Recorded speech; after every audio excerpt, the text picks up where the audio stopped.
It was Saturday morning, around 2 o'clock, when the light in the kitchen chandelier went out. At first I thought that the light bulb had burned out, but then I noticed that the clock on the microwave had also gone out. My first thought was that the machine in the basement had gone off, and I went to the back door to call my husband, Don, who was working in the yard, trying to restore the barn, which was in dire need of repair. He was walking back towards the house when I opened the door to call him, and before I could explain the problem, he muttered, "Damn machine guns! I must have caught one with a power saw." "Darling, everything in the kitchen has turned off too," I said when he went down to the basement to check the machines. When he returned a few minutes later, he had a puzzled look on his face and stated that not a single machine had worked, and he had turned them all on and off just in case one was stuck. He then walked around the house, trying to turn on the lights, the TV, anything that ran on electricity. Nothing worked. He returned to the basement to double-check, but was unsuccessful and found nothing unusual. We knew the house needed updates, including the electrical system, when we bought it about 8 months ago. However, the price was right, and as they say in real estate, location, location, location. It may not be for everyone, but it was exactly what we were looking for. A 2-acre lot with a 5-room house, 1 room of which we could convert into an office for Dawn, and 3 more for the family we planned to have as the improvements have just begun. My husband was a typical jack of all trades and master of none, but he could do most of the work himself. His father was an independent contractor, and by working with him through high school and college, Don learned a lot, not the small stuff, but he could handle most of the grunt work. We both grew up in Jacksonville and lived in a studio apartment for the first 5 years of our marriage. I worked as a bank teller, and Don was busy as a software developer. He developed several programs that his employer patented and made significant profits. Unfortunately, neither his salary nor his modest bonuses reflected this. We both agreed that with the money we had saved, we could afford to fulfill our dreams of moving to the countryside, buying a house, and becoming country folk. Don would be able to work from home, continuing his software development, while avoiding the commuting time and renovating his home in need. Neither of us had previous marriages, but each of us had been in relationships. I had several casual relationships and 1 long-term friends with benefits relationship. Don was living with a girl he was engaged to before she rekindled her romance with her former college sweetheart and left him after 2 years of dating. My serious relationship at that time ended when I accidentally found out that my significant other was interested in both sexes. This unsettled me for a while, and both Dawn and I were victims of the once burned, twice careful theory when we met. We dated, although not exclusively, for a year. Even after he proposed, we lived apart for another 6 months before finally moving in together for another year before the wedding. After we determined that there was no power in the house, Dawn and I assumed that a local power outage must be the cause of our problem. When there was no power after several hours, I decided to call the electric company, especially since it would soon be dark. I was surprised to find that the phone line was not working and my cell phone was also dead. Don returned outside to continue working on the barn without the aid of power tools. When I went out to tell him about our new problem, he seemed worried and returned to the house with me. One of our problems was that we didn't really have any friends or neighbors in our new area. Well, you could call it a neighborhood loosely, since we lived in a rural area, and other than the man next door, the nearest house was a quarter of a mile away, and that house appeared to be the family farm, located several hundred feet from the road. Our neighbor's house was about 400 to 500 feet from us, but the same distance from the road as ours. There was a neatly erected chicken fence between our plots. Although our lot extended about 400 feet from the back of the house to the wood line, his side yard extended another 600 to 700 feet to the south and contained several small barns and a large barn. When we first moved, we went out one afternoon to meet each other. As we approached the house, we heard large dogs barking and growling inside. Before we got to the door, a man came out of the house, closing the door behind him, and stood on the porch, waiting for us to approach. We went up to the porch, and I said as a greeting, "Hi, we are your new neighbors. We decided to meet. My name is Carrie Proper, and this is my husband Donald." We extended our hands, which he, after a pause, shook. Bo Johnson, he introduced himself, but although there was no hostility in his gaze, there was no warmth in it either. He was quite tall, maybe 6'3", muscular, dark brown hair with the lightest, brightest blue eyes I had ever seen. He didn't appear to have shaved that day or even the day before, but he was wearing clean jeans and a shirt with work boots that looked worn. He wasn't handsome like my husband, but he had what I would call rugged good looks. I thought he was about 35, and he reminded me of a young Tom Selleck. I expected him to invite us in or at least show us hospitality, but this did not happen.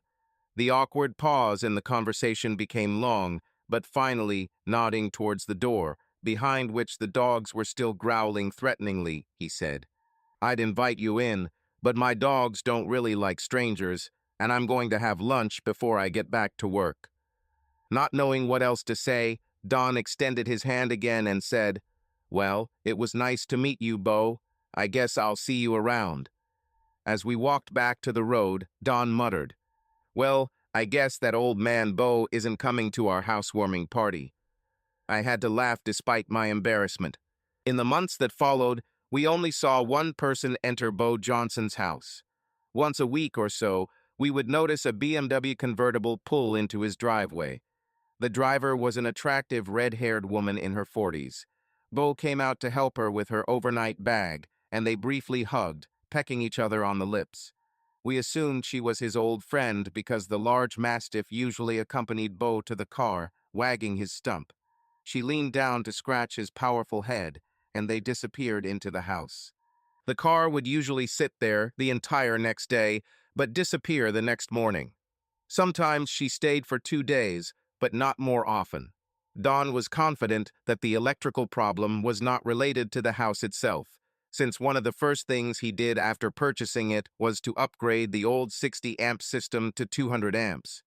We were confused by the lack of mobile phone coverage, but we chalked it up to a power outage. We lamented the pitfalls of country life, but did outside work that could be done without electricity. Once evening arrived, Don cooked chicken on our gas grill and was even able to boil water for rice and frozen vegetables. When darkness fell, there was still no power, and we resigned ourselves to spending the night without air conditioning. Luckily, knowing that we were going to be living in a rural area and would probably be more susceptible to power outages, we had plenty of candles for just such an occasion. After dark, after finishing dinner, Don said he would drive the truck into town in the morning to get ice if the power wasn't restored. With no TV or other entertainment, we finished the 2 bottles of Chardonnay we had in the fridge and made love to the point of exhaustion. The town was only 10 miles south and consisted of a small independent grocery store, feed and grain store, gas stations, car repair shops, a dry goods store, a hardware store, and the smallest wooden post office I've ever seen. To do any real shopping, we had to drive 30 miles to Gainesville. When we woke up, there was still no power, and Don decided to truck into town to get some needed ice to preserve our food and maybe find out how extensive the problem was. Having to make do without the garage opener, Don got into the pickup, but when he turned the key, nothing happened. Thinking that the problem was with the battery, he put a tester on it and found that the battery was fully charged. His pickup truck was his pride, and he kept it in perfect condition, so when he returned to the house from the garage, there was deep bewilderment on his face. We were both completely baffled, trying to imagine the scenario that would leave us without electricity and now without transportation.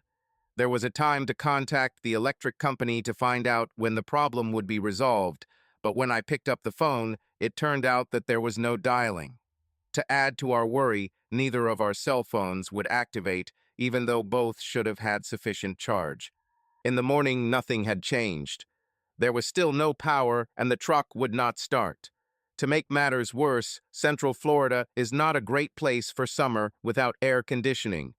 Although it was only the beginning of June, the heat was becoming unbearable.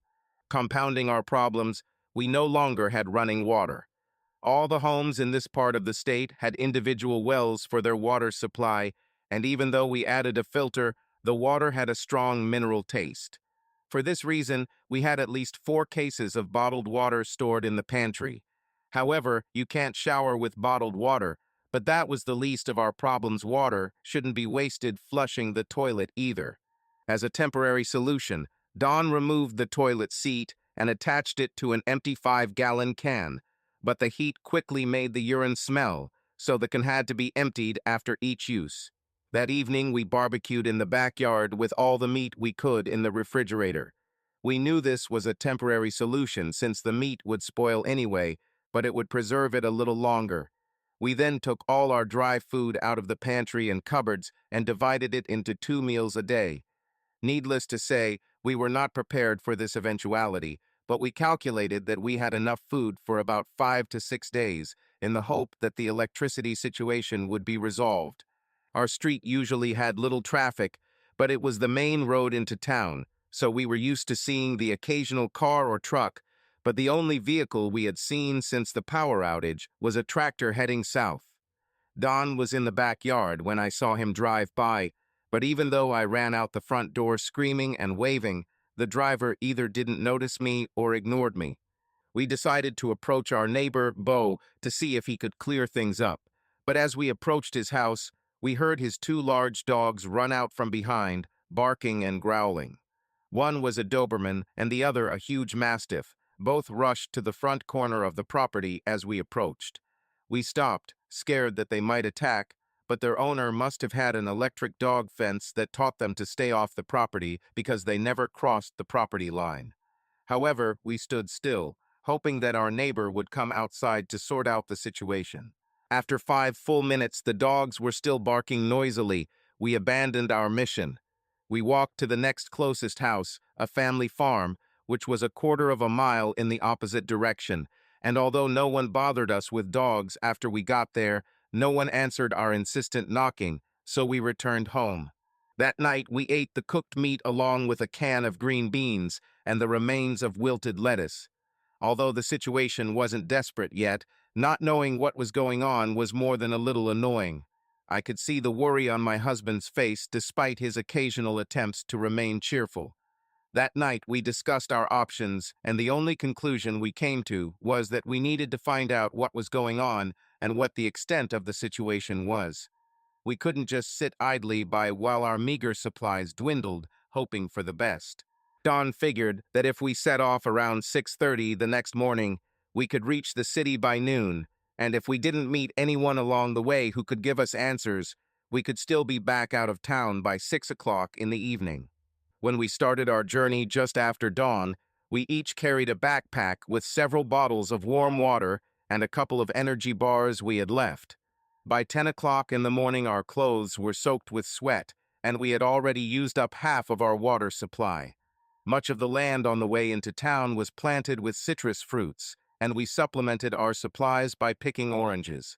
Lacking a knife, we tore the fruit apart with our hands and then used up some of our precious water to clean the sticky juice from our hands and faces. There were no houses along the street we were walking along, just a few farms located in the distance along several dirt roads that crossed our path. Rather than waste precious time and energy approaching them, we decided that the city was our best chance, so we kept going. By 12:30, when we approached the first building in town, we were exhausted. The temperature must have been around 90 degrees, and the humidity was almost tangible. There was no shade on the way into town, and we hadn't thought to apply sunscreen, so both Dawn and I were starting to feel the effects of sunburn. The old gas station with 2 pumps had a wooden canopy that provided some shade, which we immediately took advantage of when we got there. The front door was padlocked, and there was no one around as we sat down against the wall and carefully shared a bottle of water between us. Another few hundred feet ahead was a small grocery store whose front door looked like it had been broken into. The door frame was broken, and the store was completely empty when we went inside to look around.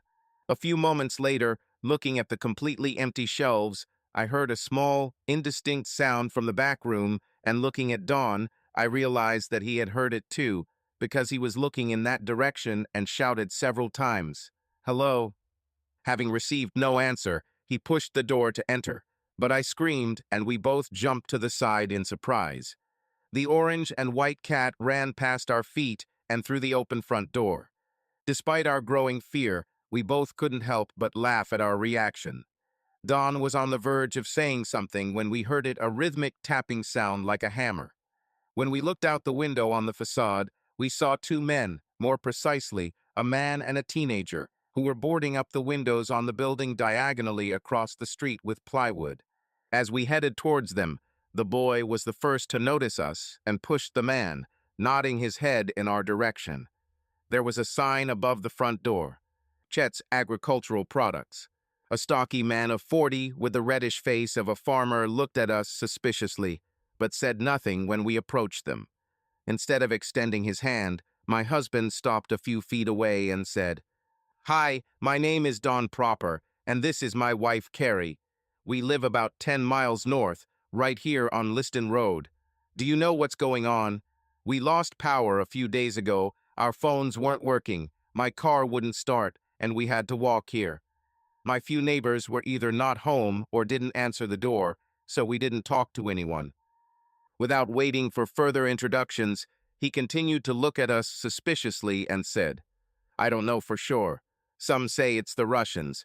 Maybe they attacked us, blew up power plants and things like that. Nobody knows for sure, and we didn't see any police or government officials. Most of the people left, headed to Gainesville or wherever. Not many cars work, mostly tractors and some old pickups, so most people walk." That seemed to be all he knew, and he turned to go back to his work when Don insisted, "Is there somewhere to buy provisions? We are running out of food." The man's head slowly shook, and, turning his gaze to the empty market, he said, "No, Nate's market sold out 2 days ago. I think he grabbed everything he needed for his family, then locked up the store and headed out of town. Just after dawn, some rough guys broke in. They seemed to think there was still something left. I saw them from the top floor, but other than shooting them for breaking the lock, I couldn't do much. My son and I will finish filling up the place, although I'm not sure why. There's nothing useful here yet. Tomorrow at dawn my wife and I will also leave. I don't know if it will be better, but as they say, together there is greater strength. In any case, we need to try to do something." With these words, he wished us good luck and returned to his work. Don must have seen the fear and despair on my face because he hugged me and, kissing the top of my head, whispered, "We'll be okay. This is the USA, damn it. We just have to hang in there, okay?" I nodded, but tears streamed down my dirty cheeks. It was after 7 in the evening when we passed Bo Johnson's house. We could see a faint light at the back of his house, probably candles, but his dogs made their presence known, and we were too weak for it to matter. When we entered the house, the first thing we did was drink a bottle of water, and while there was enough light to move around, I kicked off my sweaty shoes and tore off my wet clothes. Because of the heat, I didn't feel like changing, so I put on clean underwear and Dawn put on clean boxers, and we dined on saltine crackers, peanut butter, and water. By the time darkness engulfed the house, we had already fallen into an exhausted sleep. Over the next 2 days, we saw more and more pilgrims, as we now called them, walking south towards the city. There were families among them, one woman even pushing a stroller. Others were couples and occasionally singles. By the 6th day, there were fewer travelers.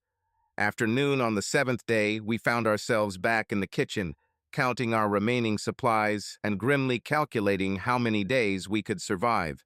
Don set up a water collection system by cutting off the downspout leading from the gutters and installing a 50-gallon plastic drum underneath that had been left in the shed since he bought the house.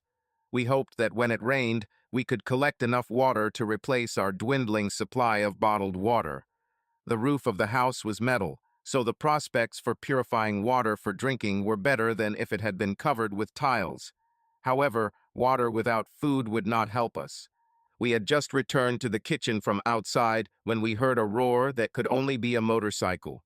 Looking out the window, we actually saw 2 motorcycles stopped on the road in front of our house. Two large men sitting on bikes were looking at our house. Both had full beards, sleeveless t-shirts, and arms covered in tattoos. When they turned off their engines and dismounted, it was clear that they were heading for our door. The first to walk was a man with a sweaty bandana on his head and what appeared to be a gun in his hands. Don't put his hand on my shoulder and told me to stay inside while he talked to them outside. As Don walked out and closed the door behind him, two menacing-looking thugs came within 10 feet of my husband. They smiled, but their smiles were angry, not friendly. The one who did not hold the gun spoke first. "Hey, everyone. My buddy and I are looking for some food and water. Give us what you can, and we'll be on our way. How about it, partner?" Don was 5'11", but these guys were several inches taller and definitely bigger and rougher than my husband. Don tried not to look scared as he answered, "I don't have food. I went to the forest to pick berries, and I collect water from the roof when it rains. Sorry, guys, but I can't help." They looked at each other and laughed. Then the one holding the gun growled, "Well, fuck you. We'll just take a look for ourselves." When Don stood in front of him to block his path, the guy hit him on the side of the head with the butt of his gun. Don fell to his knees, holding his head. I screamed and ran outside, kneeling next to him in the blink of an eye. "You bastards," I hissed. "Why did you do this? My husband told you the truth. We have no food."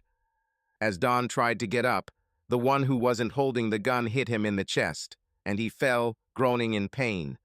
The guy with the gun grabbed me by the hair and, turning to his comrade, laughed and said, "We might not get food, but we'll definitely have some fun." As he pulled me to my feet, I tried to scratch his arms and face. Suddenly, a red mist enveloped his head. His eyes widened in shock for a moment, and he fell, letting go of my hair and falling to the ground. Scared and not understanding what was happening, I found myself on my hands and knees. The second biker began to slowly retreat, looking around, trying to understand what had happened. He suddenly stopped, and I saw his eyes go to the gun.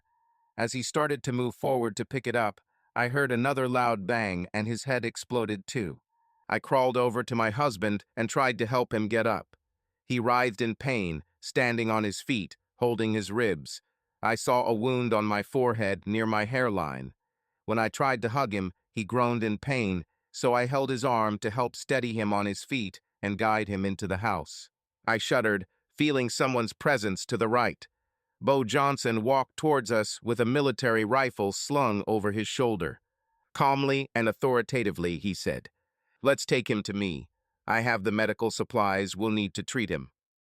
With that, he handed me his rifle to carry and placed Don's hand on his shoulder as we walked slowly towards his house. Surprisingly, the rifle was not that big or heavy. The sight on the top was almost as long as the gun itself. As soon as we walked in, Bo laid Don down on the couch and told me to go into the kitchen and wet the towels that were sitting by the sink next to a full 5-gallon cooler water bottle. "Try to clean it up," he said when I returned. "I'll grab my first aid kit and we'll see what we can do."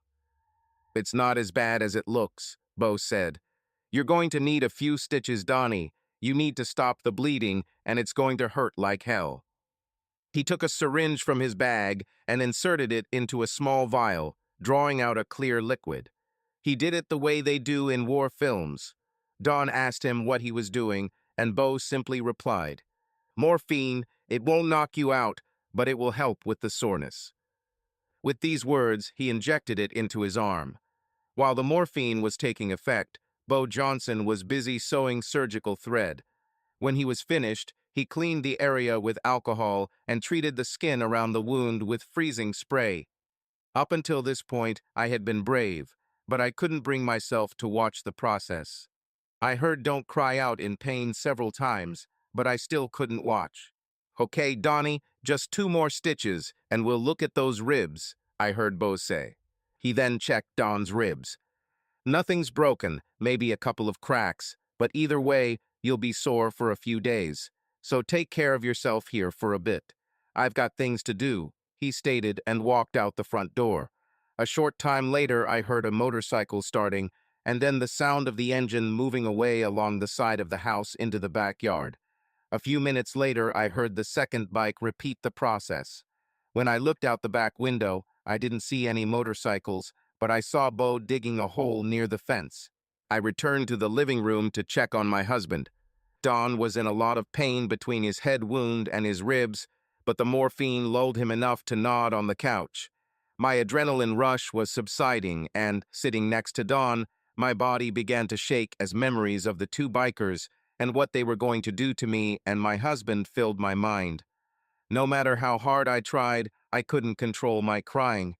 When I finally calmed down, Don was already awake. I didn't even feel him take my hand, and the surprise on his face as he looked at the ceiling made me wonder if his head injury was more serious than it seemed. Still looking at the ceiling, he simply said, "Look." When I looked up, I immediately understood why he was so fascinated. The ceiling fan was spinning at half speed. The second thing I realized was that although the house was warm, it was not the steamy room we had been enduring for the past week. I looked at Dawn with bewilderment and, reaching for the table lamp, turned it on, and it immediately lit up. "Oh my God, honey, the power is back," I exclaimed in delight. "Sorry to disappoint you," said a voice from the doorway. "The electricity has not returned and will not return any time soon. I have a generator in the back. I use it sparingly to make living conditions acceptable." With these words, he walked over and turned off the lamp. "What do you mean the power won't come back?" Don asked with concern in his voice. Although Don asked the question, Bo looked directly at me as he answered. "You have no idea what's going on, do you? You can bet your farm it was an EMP attack." Seeing our bewilderment, he continued. "EMP, electromagnetic pulse. One of our enemies, who knows, Russia, China, Iran, one of them did it. Detonated a nuclear device thousands of feet above us. Instead of killing us directly, they decided they would let us die naturally, and if they don't kill us all, it will practically exclude us from the civilized world. The impulse created by the explosion has knocked out our power grid with no electricity, no fuel, no food, no sanitation system, and essentially no government. Our government has known about this for decades, not just the possibility, but the likelihood. Scientists and even a few honest politicians have testified before congressional committees many times. Damn politicians. All they care about is their lifetime salaries and re-election. They don't care about voters. If you're right, Dawn interrupted, what could we do? They could strengthen the grid. Russia did it. China did it. They made their power grid virtually impervious to attack. We spend billions on foreign aid to countries that hate us, and billions on stupid social programs that again and again fail again. Now we are in the shit and without oars. I still wasn't convinced that this wasn't right-wing bullshit, so I asked, what's going to happen now? Is everyone just going to die of starvation or disease? Millions will die, maybe more. It's hard to say. People who wrote about it estimate that up to 100 million could die. Without a significant military presence, without police, and without communications, anarchy will set in. Hungry people will abandon civilized behavior when there is no civilization as such, and they see their children dying of hunger and disease. Crap. You saw what could happen just a few hours ago. These dregs of society were scum to begin with, and they would take what they wanted and probably kill you just for fun. So if you feel any guilt, don't. Someone should have rid society of such scum and their ilk long ago. The problem is that very soon it will be the law of the jungle, survival of the fittest. People like you will simply be forgotten as random victims. Thank you, I said sarcastically. So you're one of the strongest, Mr. Johnson. I guess time will tell, but I certainly haven't been sitting around waiting for my Uncle Sam to come save me.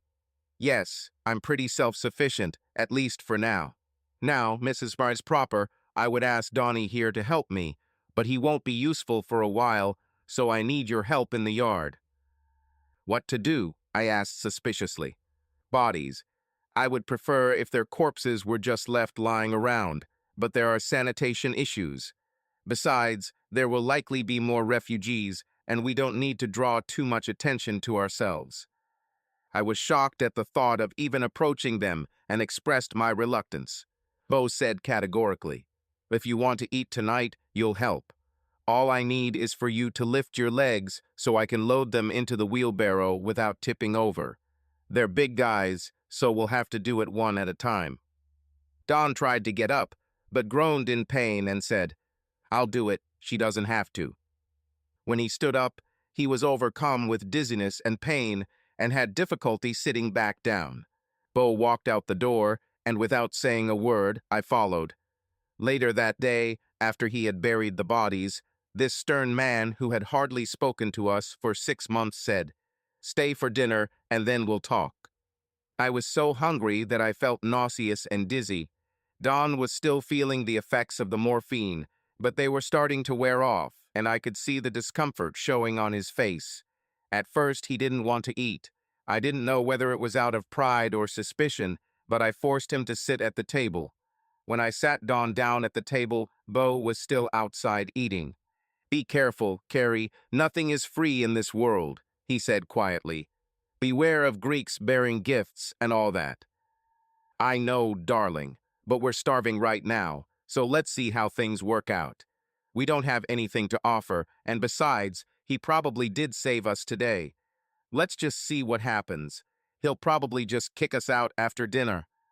Dinner consisted of boiled rabbit, onions, carrots, and potatoes, which he cooked in a large cauldron and cooked on a large, makeshift grill that he had built from some kind of steel container. When he pulled out what looked like skim milk from the refrigerator, I was amazed. He must have understood my gaze because he casually remarked, "I only run the generator long enough to keep my meat and milk from spoiling. It's just watered-down goat's milk, but it's nutritious and you can get used to it." Don didn't eat much, but for me it was a feast in a 5-star restaurant. Bo must have even added some spices to the pot because the stew was delicious. When he saw that we had finished the goat's milk, he took a jug of water from the refrigerator. The water was cool, but compared to the hot water we drank, it was like champagne. After dinner, Bo got down to business. He started asking direct questions. When he talked to us, he always looked at me, rarely at my husband. There was nothing lustful in his gaze, but he acted as if I was making the decisions. I knew this was annoying Don, but at that moment I had nothing to say. This man saved our lives and at least saved me from being attacked. Now we sat here, eating his food, and although I felt uneasy, I remained silent. "I assume your food and water supplies are running low," he asked. I nodded and then added, "We have some crackers and canned goods, enough to last a few days if we're careful." Don came up with something to collect rainwater in a big barrel, and we already have quite a bit saved up. I knew it sounded weak, but I wanted to say something to show that my husband was doing everything he could to help us survive. "Do you have any weapons or ammunition?" Don shook his head and then, for some reason, added, "We have never supported gun rights. It's just not part of our value system." Bo looked at him with confusion written all over his face, and to be honest, I was taken aback by Don's statement. This was not the time or place to speak out about gun ownership or gun owners. "Yeah, well, if it weren't for the guns, you'd be speaking German by now. If it weren't for the guns, you'd probably be dead, and those scum would have taken what they wanted and probably killed you for fun. If only it wasn't a weapon, you wouldn't be sitting here enjoying rabbit stew." Bo was clearly annoyed by Don's response, and it showed in his sarcastic response. I tried to soften the situation by adding, "We understand that guns are a necessary evil. We just don't think everyone should have the right to have one. We're from the city, Mr. Johnson, and we just never realized how important guns are to people like you." As soon as I said this, I realized that I had made a mistake. The situation was getting worse, and I was annoyed that Don was starting to lead us down this path. He let out a sarcastic laugh and replied, "People like me? You mean good old boys like me? Uneducated, rednecks who cling to their Bibles and guns." I was stunned, and I'm sure the blush on my cheeks confirmed it.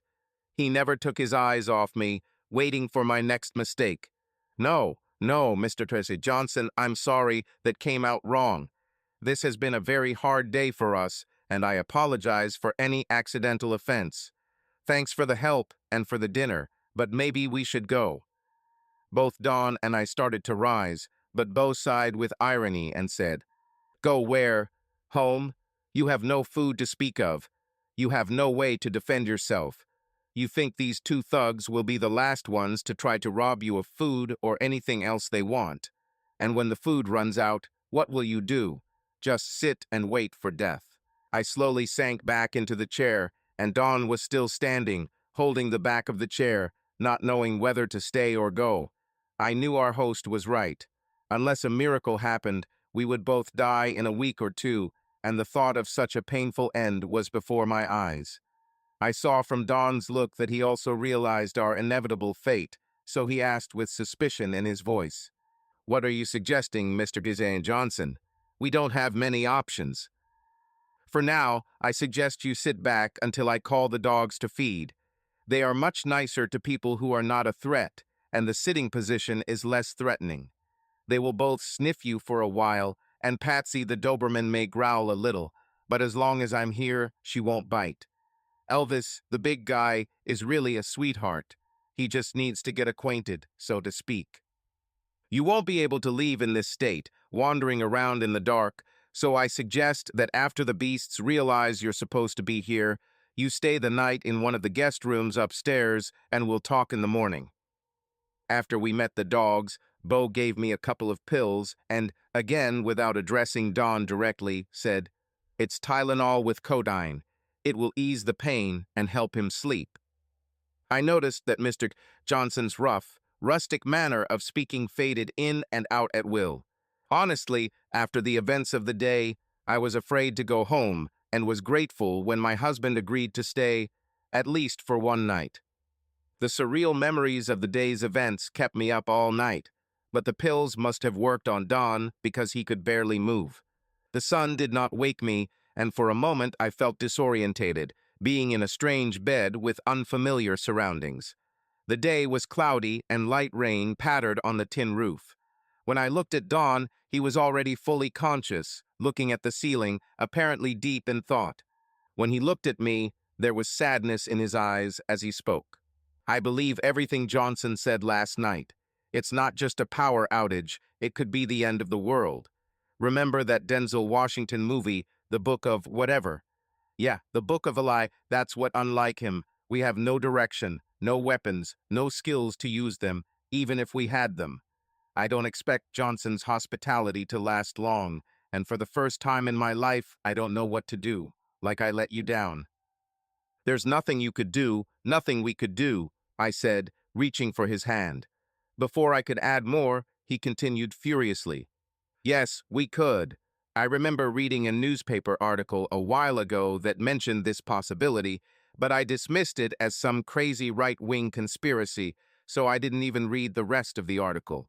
If I had been more sober and less judgmental, I would have done a little research, and maybe we wouldn't be in this situation. Darling, I answered sincerely, it's not your fault. No one could have predicted this, no one. Johnson predicted, he said with a hint of bitterness.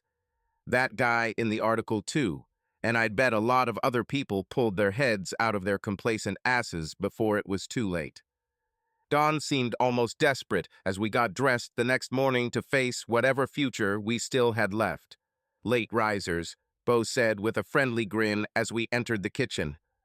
Well, the weather put a bit of a damper on my plans, but God knows we need water, so I delayed breakfast for you. Eggs and bacon, he said nonchalantly.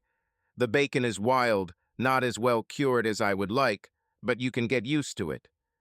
I was too startled to speak when Bo came out the back door with a tray of food.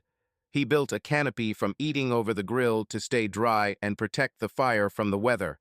We ate in silence, and despite the rather strong taste of the meat, Don and I ate it as if it were our last supper, which might have been true. We had just finished eating when the dog started barking furiously outside. Bo seemed to understand what was happening as he grabbed his rifle, which was lying next to the back door, and walked outside. We followed him a moment later, and Bo was already about 50 meters ahead of us, heading towards the wire fence on the south side of his territory. The dogs barked so loudly that at first I did not notice the man who stood, frozen in fear, just beyond this side of the fence. Strangely, the dogs kept a respectful distance from their prey, but when Bo shouted, "Paddy, go!" the Doberman lunged at the man, and I saw him fall to the ground with the dog on top. At that moment I heard screams, but not from the man on the ground. It was the screams of two people on the other side of the fence. Another man and woman shouted words that were indistinguishable from where Dawn and I stopped. Bo fired into the air, and the dog took a few steps away from his victim. Bo continued to walk towards them all this time, and was still quite far away when the man rose to his feet, holding his leg, and limped back to the fence line. He slid under the fence, and the woman dropped to her knees, apparently to attend to his wound. Another shot rang out, and the frightened intruders looked in our direction. Bo shouted, "Get out of here, do you hear? We have nothing for you. If you return, I will not recall the dogs." As they stumbled off into the woods, I realized Dawn had a firm grip on my shoulder, and I was shaking. It was raining lightly as we returned to the kitchen, Bo soon following us. "They probably just wanted to eat," I said accusingly. "Yes, that's probably true. So what was I supposed to do? Take them in, feed them, and then expect them to leave when they're full? Do you think they would just leave with nowhere to go, or those two men would be so desperate to try to eliminate me, and at this point that means us? What about the next ones that come? Should I feed them too? Maybe offer them a room and just hope they don't kill me in the middle of the night? Maybe you'd like to give them your dinner." At that moment, I realized two things. Firstly, we will be fed again, and secondly, he was right. I didn't want to lose my chance of survival, and those strangers posed a threat to that possible survival. I realized one more thing. I'm tired of my husband's silence. He seemed to be an observer of everything that happened, almost never expressing his opinion. Maybe he was waiting to see the chips fall, but it was getting annoying. Bo never addressed him directly, and it felt like I was speaking for both of them, and I didn't like that. Bo was still looking at me, waiting for an answer, but my thoughts were elsewhere as I looked up with downcast eyes. I just shook my head slightly, acknowledging the truth of his words. Finally, my husband spoke and asked, "Mr. Johnson, Bo, call me Bo." This was the first time Bo addressed him as anything other than Donnie, a name my husband hated. Don continued, "Okay, Bo, we appreciate your hospitality, but it seems we're just delaying the inevitable. I'm sure you can't feed us indefinitely, and eventually we'll have to go home and await our fate." "You're right, Don. There are no free lunches here, but I have a proposal that could solve our common problems. Let's go into the living room and see if we can come to an agreement." Again, Bo lost his simple manner, and with a serious, businesslike expression on his face, led us into the front room. Dawn and I sat on the sofa, and our host sat in the leather chair across from us. He seemed somewhat worried as he was obviously formulating his words. Finally speaking and looking straight at Dawn, he began, "You asked how long I could feed you. Well, the answer is simple, unless there is a natural or non-natural disaster for quite some time. A natural disaster such as a major hurricane could seriously disrupt, if not destroy, my goal of complete independence. A non-natural disaster, such as an organized invasion by marauders, would spell the end. The latter is more likely than the former." Don intervened hastily. "We have over 5,000 in cash, plus gold and diamond jewelry worth several $1,000s. Don's intentions were clear. He offered all our assets in exchange for the opportunity to receive shelter and food. Bo's response was sincere and devoid of the irony I expected. "Don, I don't need your money or your jewelry. Even if you had $1 million under your mattress, I still wouldn't want it. How will they benefit me? There are no shops, no banks. There is no stock market. Money is of no use unless you can leave the country alive, and even then the US dollar will probably be worth as much as Confederate money very soon. The only thing that can be useful here or anywhere else is barter. Here in the wilderness, we still rely on barter for most of our goods and services. Let me tell you, Lyle Butler, who lives down the road, raises chickens, so he'll give Bobby Thoreau, who lives on Bender Street, a few dozen eggs and a couple of chickens to fix some equipment for him. In addition to his mechanical skills, Bobby makes excellent whiskey and trades it for Floyd Linder's quarter of beef. I think you understand what I mean. We help each other and at the same time try to keep the government's hands out of our pockets as much as possible. So, I won't beat around the bush. You have what I need and want, and I have what you need and want. I propose to negotiate so that we both receive these things. He paused for effect, letting his words sink in before continuing. I'm sure you've seen Gail, my friend who comes to see me from time to time. She was probably already an ex by this point, a trophy wife for a guy who was 20 years older than her. He was often away on business, and his only requirement was that she be discreet and be there for him when he was home.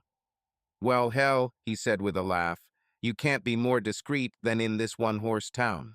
I met her when I went to Jacksonville a couple of years ago to close a deal on land next door to mine. She worked for a property management company, and I invited her to lunch. Lunch turned into something more. Well, you get the point. It was a mutually beneficial relationship. No commitment, no romance. Just two people satisfying each other's needs. Bo looked straight at me as he said all this, and I was pretty sure where the conversation was going, and I was also sure that the color of my cheeks betrayed my understanding. Strangely, I was more curious than outraged. I knew full well that without Bo's help, my husband and I were doomed. However, I was too embarrassed to even look in my husband's direction, so I continued to look at Bo. I'm pretty self-sufficient here, he continued. There's a lake about a half-mile behind the state forest that provides water and some fish. I hunt deer and wild pigs, which provides meat. I have chickens and goats, and like you, we saw a large vegetable garden. But I only have 2 hands, and taking care of all this leaves little time to do everything necessary to ensure complete independence. I bought a wind turbine a while ago, but the county wouldn't give me permission to install it. Now there's no one in the area, but building one is a task for at least 2 people. I can keep the house in tolerable conditions with limited use of the generator, but my gasoline and propane don't last forever.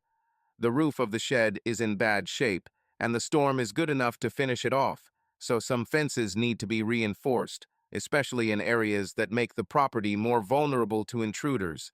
I need to build a greenhouse from stock. Me wood and polypropylene. I need to build an irrigation system to water the garden. There are other items on my to-do list, but you get the idea. So you see, there are things that you both can suggest to make this place more like a commune, and not for the fortress. Don finally spoke, speaking cautiously. You said, things that we both can offer, but before that you talked about your relationship with a married woman based on mutual benefit. It seems you are not being completely honest. It seems to me that I will not be mistaken in assuming that you are looking for more than just a housekeeper and hired worker. You're right, Bo said, looking straight at Dawn. Understand, these are unusual times. These are desperate times. Society and social norms no longer exist for us. Believe me, it will only get worse before it gets better. When I say better, I don't mean going back to what was normal before. Those days are gone forever. I could wait until another desperate couple came along, and I could make them the same offer that I made to you, and they would have little choice but to accept it or perish. Everything in life is a quid pro quo. I provide eggs to Tom McDonald from the road, and he gives me lemons and oranges from his citrus farm. All goods are now worth their weight in gold, if they are available at all. Turning to me, but still talking to Dawn, he continued, put yourself in my shoes. Imagine that this is your house, Dawn, and that my beautiful wife and I live next door, and we come to you in desperation. Imagine that you shelter us, provide for our needs, but every night you go to bed alone, while my wife and I go to bed to share each other's bodies. How long do you think it will be before your jealousy and primal needs distort your judgment? How soon will you decide that you are not being fairly compensated for your contributions? Perhaps you'll end up trying to win her affections and take her away from me, or if that fails, just remove me from the equation. So you want me to sell myself for a chance at survival, I said quite frankly. No, Bo said decisively. You are not an easy girl, and I would never treat you as one. I suggest that you sleep with me in my bed a couple of nights a week. I will treat you and Dawn with respect. I will not compete for your love, and other than these planned evenings, I will not intrude on your marriage. Looking back at my husband, he said, I will never cuckold you. No grins, no jokes or hints. It is a routine born out of necessity, and the goal is our mutual survival.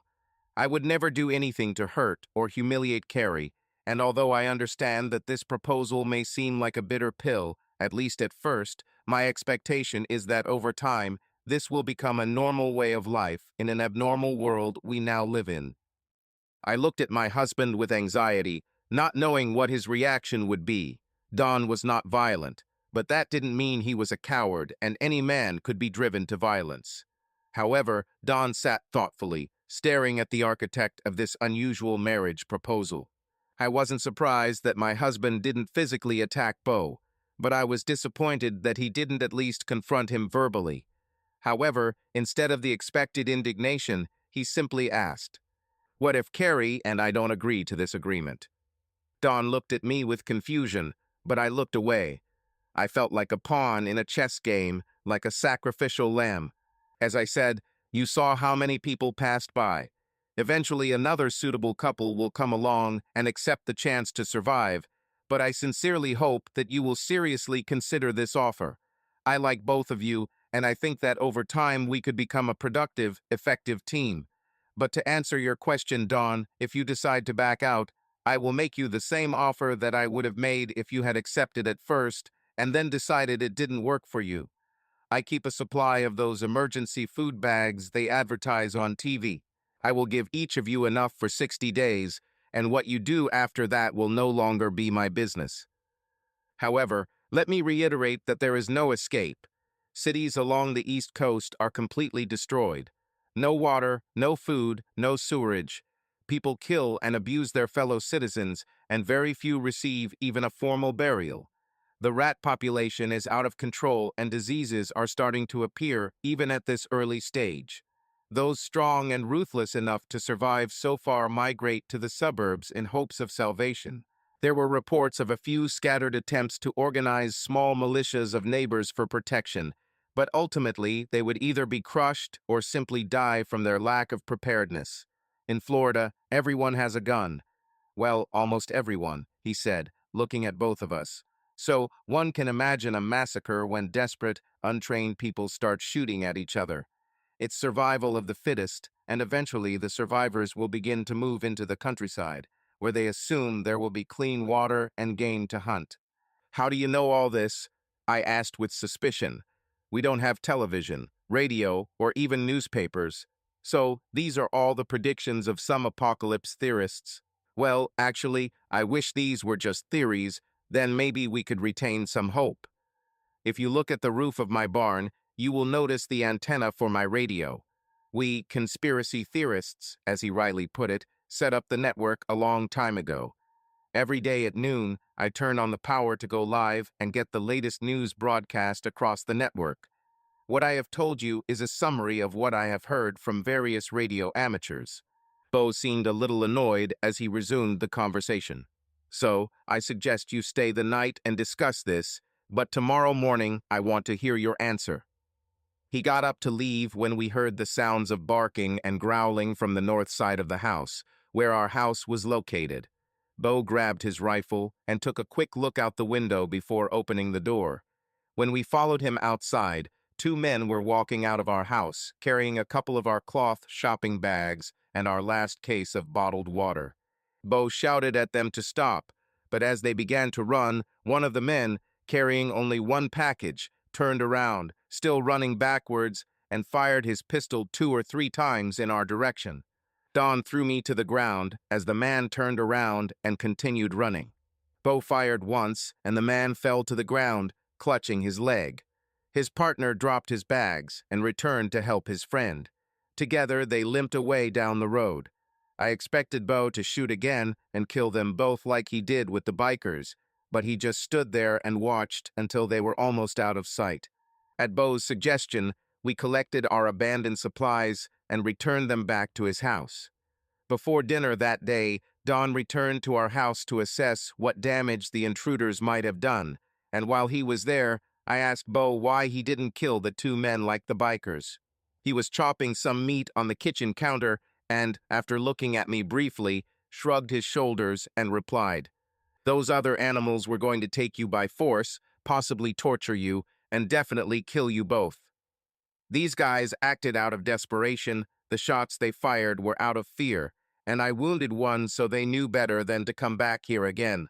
There will no doubt be others, but this is a bridge we have yet to cross." After dinner, mostly eaten in silence, the heat and humidity became unbearable, and our host turned on the generator to let the fans and air conditioning cool the house down a bit. When it began to get dark, he lit several candles and, reminding them to put them out before going to bed, went to his bedroom, which was located next to the living room. The room was his office, but for security reasons he turned it into a bedroom, not wanting to be upstairs in case of trouble. Both dogs stayed in the house overnight. They quickly got used to our presence and mostly ignored us. Don and I sat in silence, both avoiding the elephant in the room that we knew we would have to discuss. Finally, I broke the silence and said quietly, "Let's go upstairs where we can talk." Don just nodded and stood up tiredly, blowing out all the candles except one, which we used to find our way up.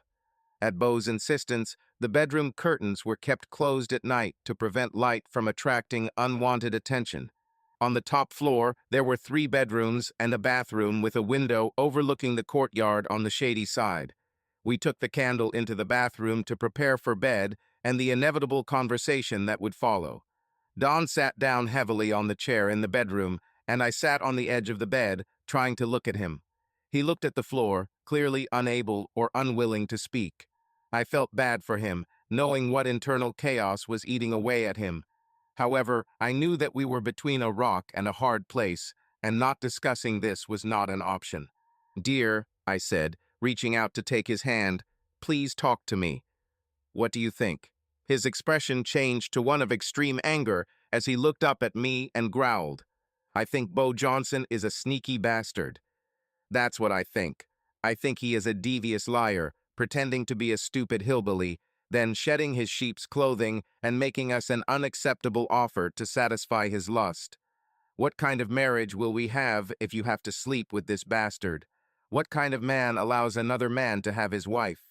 He gently pulled back his hand and repeated, "What man, Carrie, what man?" "The one who loves her," I said quietly. "Someone who knows we have no choice if we want to survive. Someone who knows that she may give him her body from time to time, but she will never give him her heart. So when he has sex with you, will you think about me?" he asked sarcastically. "Damn, Don, this isn't fair. Do you think I like it? Do you know how humiliating it is to feel like an object or an inflatable doll? I can't imagine how you feel, but try to think about how I feel. Our safe, comfortable world has disappeared. We don't know what tomorrow will bring, or next week, or next year. We don't know how much we have left on this earth, but we do what we have to do to survive and pray that in time this nightmare will end."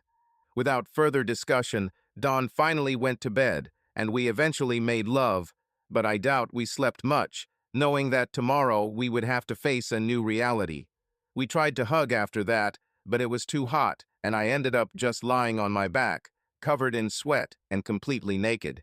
I had a lot more sexual experience than Don when we got married, but since the first time I was with Don, I had not been with another man or even thought about another. I couldn't help but wonder what it would be like or how I would feel when Bo was with me. Will he simply use my flesh to satisfy his needs? Will he force you to satisfy him? Will I be able to remain emotionally faithful to my husband and not become sexually aroused while he uses my body? How often will I be required to meet his needs? How can I maintain a loving relationship with my husband, knowing that he is aware of my relationship with another person? Will Don ask me to tell him the details of our intimacy, and what will I tell him? Eventually, the thoughts and questions that filled my mind melted away into sleep. I woke up when Dawn lifted the curtain, allowing sunlight to flood the room. We got dressed in silence and went down to the kitchen. I heard the sound of a hammer at the back of the shed and noticed a letter addressed to us on the table. It started like this: Carrie and Dawn. There is breakfast in the refrigerator and the coffee should still be hot. I'll be working in the backyard until noon when I turn on the radio. It seemed to me that it would be less awkward to put my proposal in writing than to suffer the possible embarrassment of a personal meeting. If you're not happy with the conditions, I left the bags of food I promised in boxes by the front door along with the remaining supplies and water you took from the intruders. If you leave when I return, I will understand and wish you luck. All the pretense of the uneducated hillbilly disappeared as his letter continued. Obviously, this is not a formal contract, and neither of you are serfs, so you can leave at any time. Although you only have my word, I promise to uphold my end of the bargain. Dawn will work with me to share the labor that many planned projects require. I suggest that you remove any personal items that are valuable to you from your home and move them here. We can barricade the windows and doors of your home with plenty of plywood that I have, which will help deter looters and keep the home somewhat intact for possible future use. Along with housework, Carrie will learn how to tend vegetable gardens, care for chickens, manage an incubator, and feed and milk goats. Both of you will learn to use my weapons well enough to increase the security of our farm commune. My goal and hope is that we can create an atmosphere of mutual respect and cooperation despite the chaos from which it was born. This is a completely new world without laws and morals. We will be the ones who set the rules by which we try to survive. As for this new world order, Carrie will be sleeping in my bedroom every fourth night starting this Saturday. I recognize that this is a radical departure from the social norms to which we are accustomed, but that society no longer exists and the alternatives are much worse. Today was Wednesday, so if we decided to accept the offer, we would only have 2 days to try to adjust to our new world order. Now my task is to convince my husband that, under the given circumstances, the conditions are fair and, most importantly, that this will not affect my love for him. I knew Don's burden was much heavier than mine. Bo Johnson was a strong, handsome man, so it wasn't like I had to submit to Quasimodo. However, Don was a proud man and his self-esteem was at stake, so I did everything I could to preserve his self-esteem. When Bo came back through the back door around 1 o'clock in the afternoon, wiping the sweat from his brow, he was completely at ease when he spoke. "Damn, it's hot outside. Carrie, could you make us lunch? There is chicken and salad in the refrigerator. I don't have mayonnaise, but I found that vegetable oil is a pretty good substitute for making chicken salad. I'm going to wash my face and turn on the electricity for a couple of hours.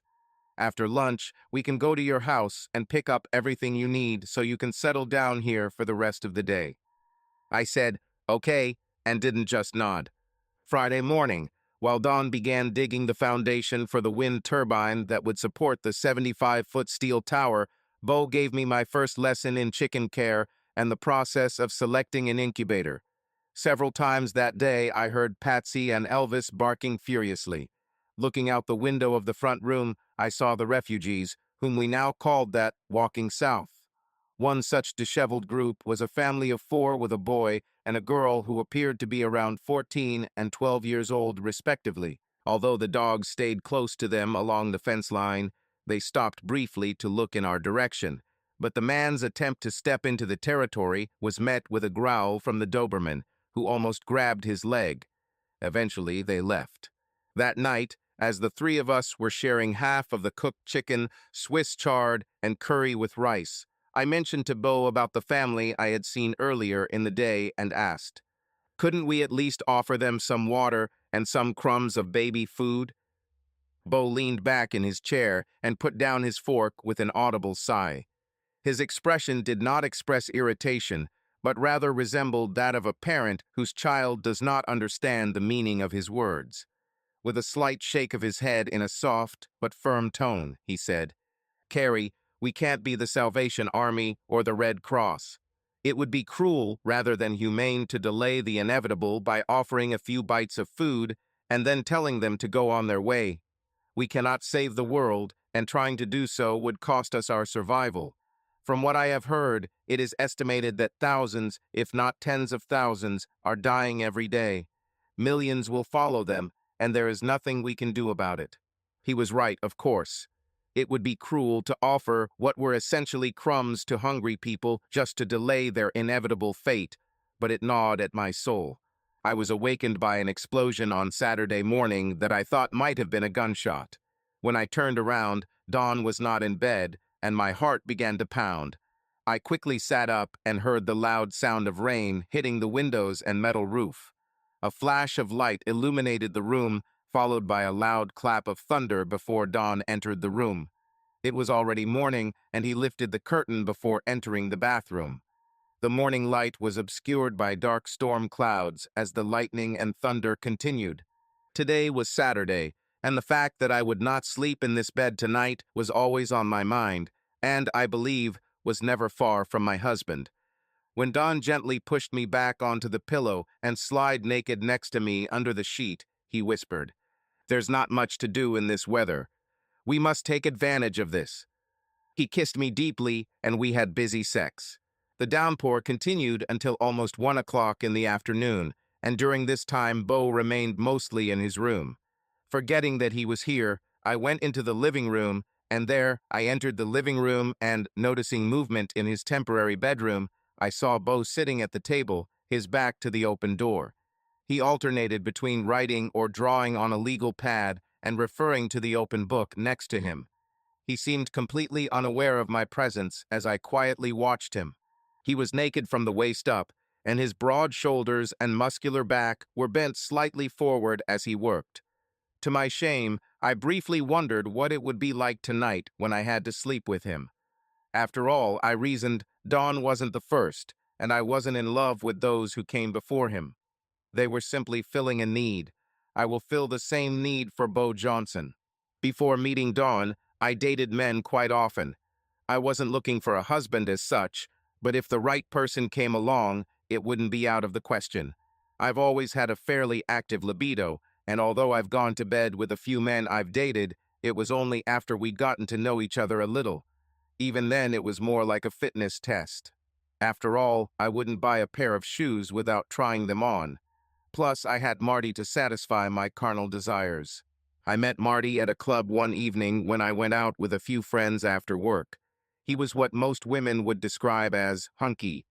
He was 190 cm tall, weighed about 86 kg, with long, dirty blonde hair and dreamy light blue eyes. We danced a lot, had several drinks throughout the evening, and there was an immediate sexual spark between us. We ended the night passionately kissing in his car, and although we didn't make love that night, we came very close. By the end of our second date, I knew Marty wasn't marriage material, but I loved his magnetic personality and sarcastic humor. He did not try to woo me with flowery rhetoric or convince me of the nobility of his intentions.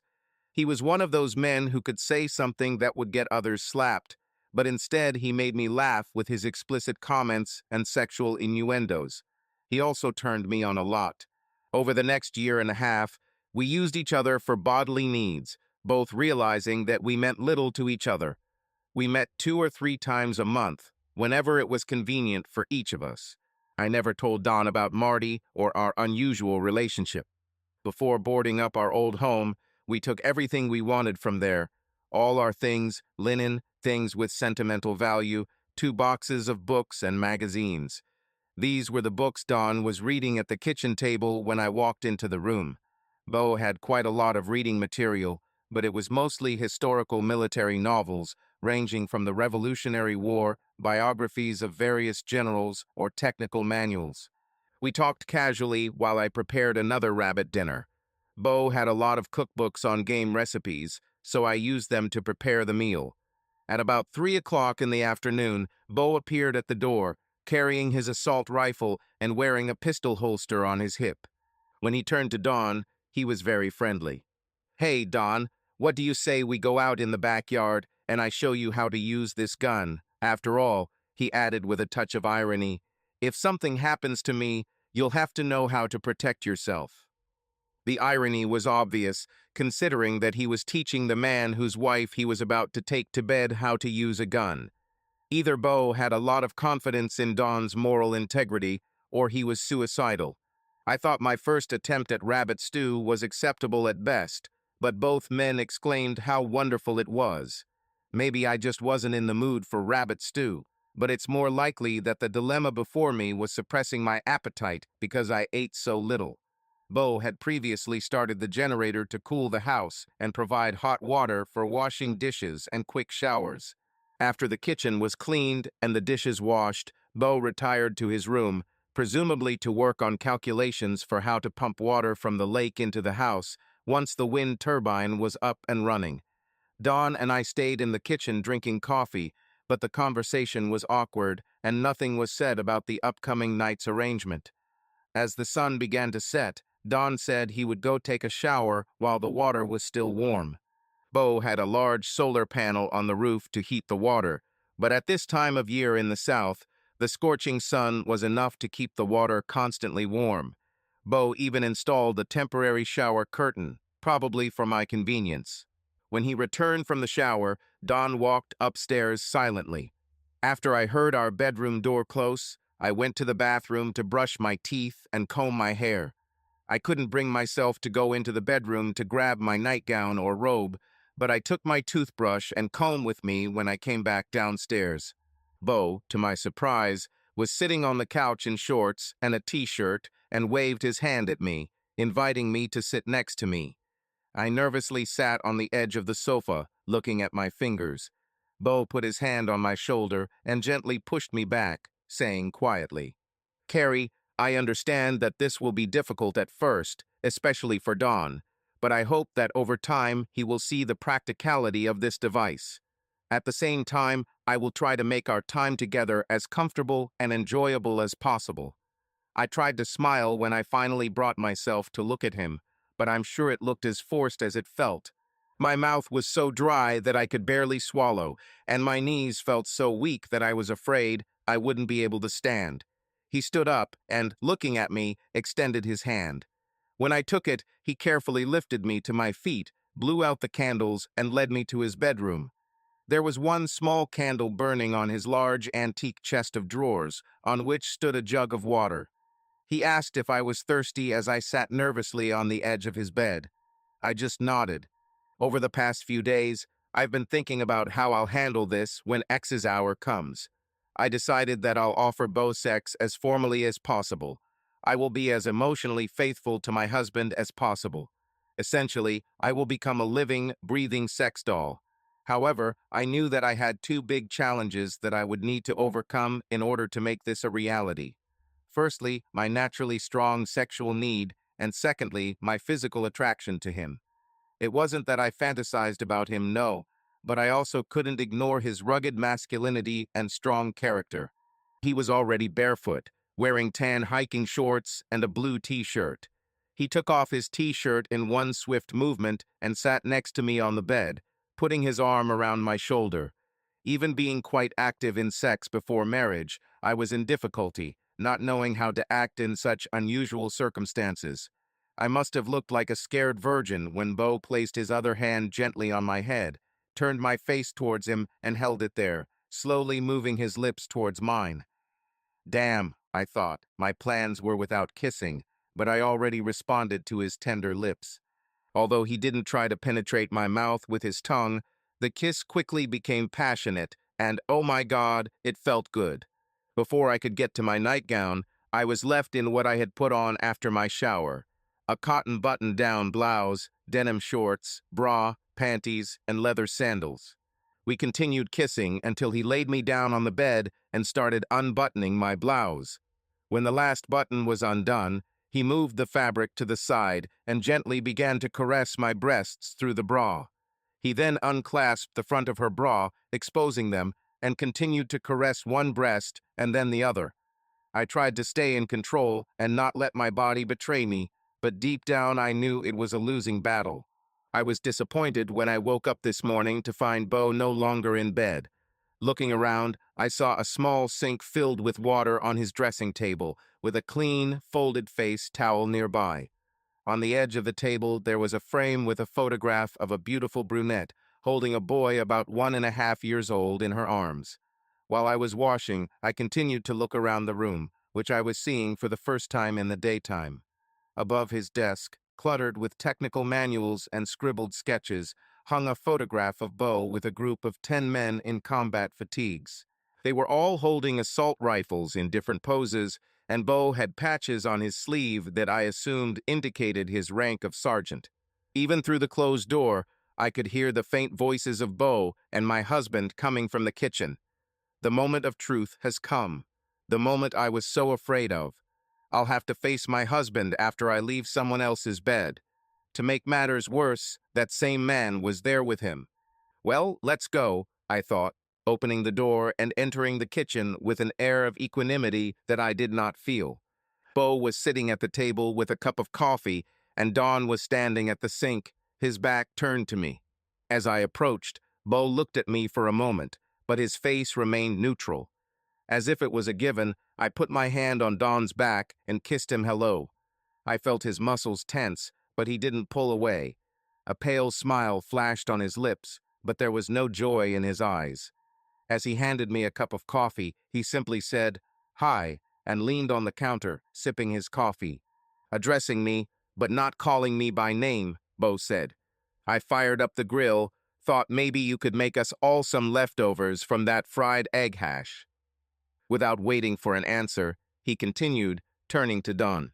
I want to finish digging and forming this base this morning so we can pour the cement for the turbine base before the end of the day. We'll have to wait a couple of days for it to harden before we start adding the structure.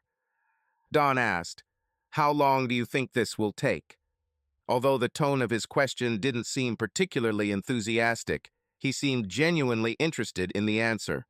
I was just relieved that his manner was not confrontational.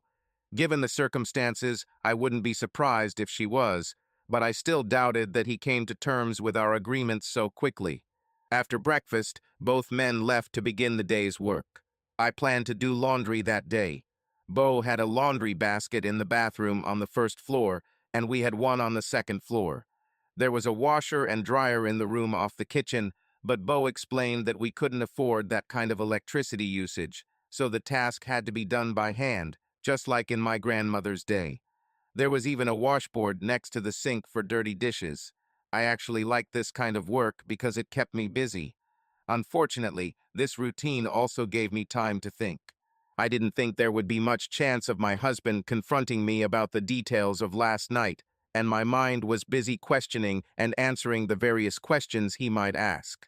I worried so much during the day about a possible confrontation that I actually started to have a headache by the time dawn and I got into bed.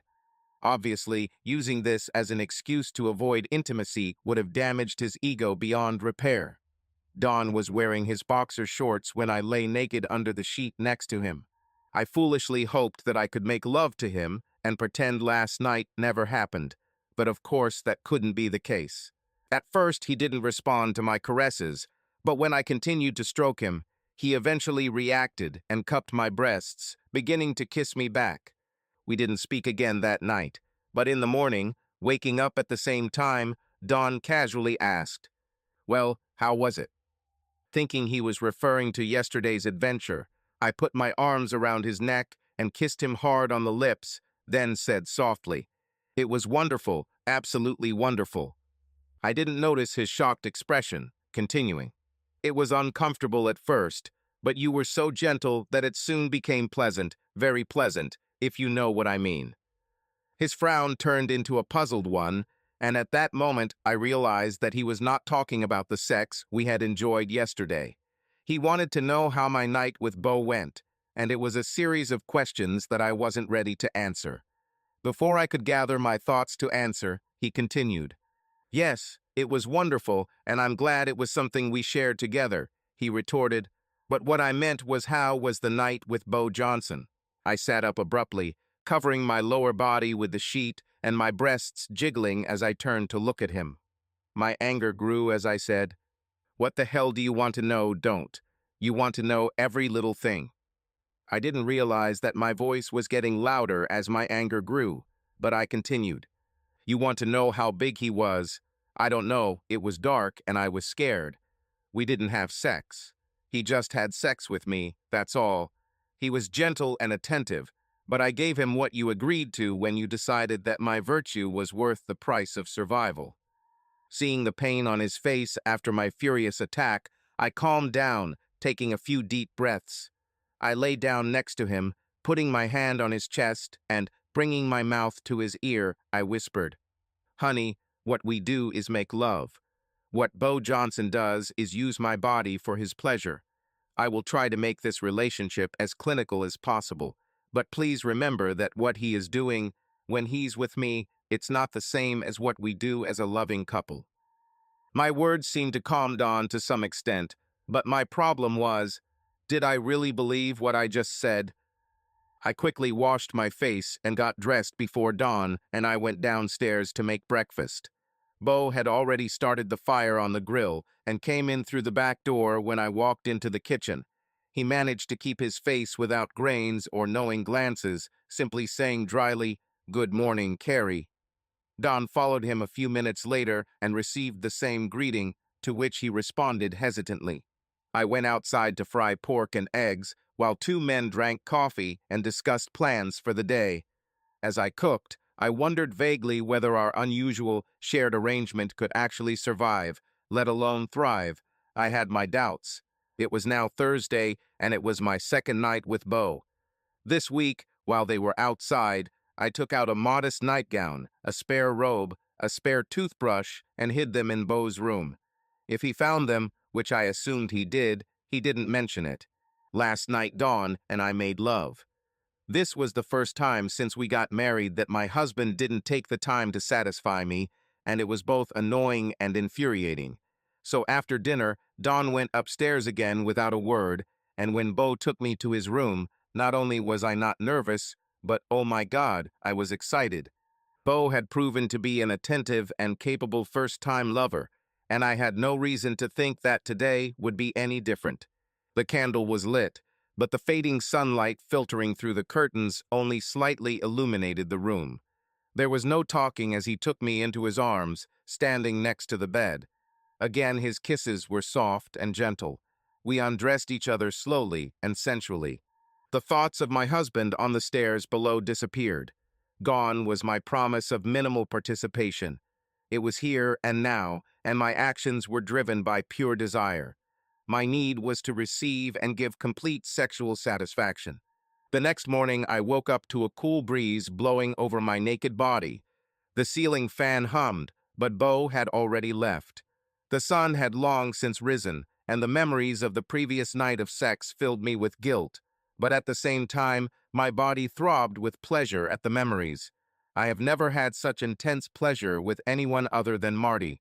Not wanting to leave the bedroom and face the possible consequences of Dawn hearing my passionate sighs from yesterday, I let my thoughts wander. I remembered the last time with Marty. Dawn and I had been dating for almost 2 months, but had not yet become intimate, and although he thought we were exclusive, I had been with Marty several times during that period. We went out to dinner one night and then went back to his apartment to have sex.